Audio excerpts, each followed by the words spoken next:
Good morning friends, నేను మీ Srinivas Chauhan advocate. Welcome to morning walking videos. మిత్రులారా, ఉదయాన్నే వాకింగ్ వచ్చి చేసే వీడియోలు ఇవి. సో మిత్రులారా, ఈ విషయంలోని కంటెంట్ ఏంటి అని అంటే,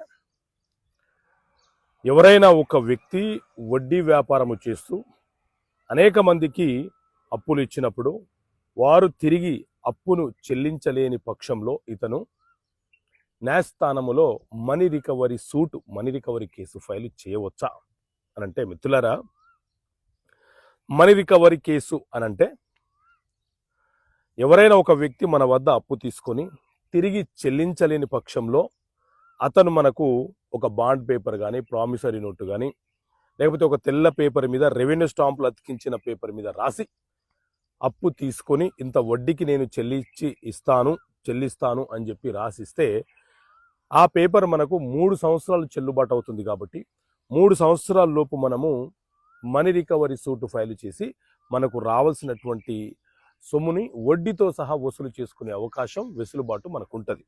అయితే వడ్డీ వ్యాపారస్తులు ఎవరైనా సరే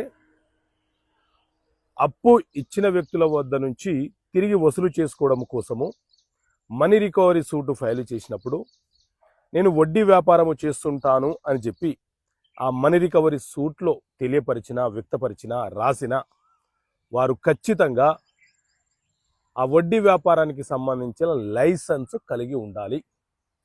లైసెన్స్ లేకుండా వడ్డీ వ్యాపారం నిర్వహించడం అనేది చట్ట విరుద్ధము.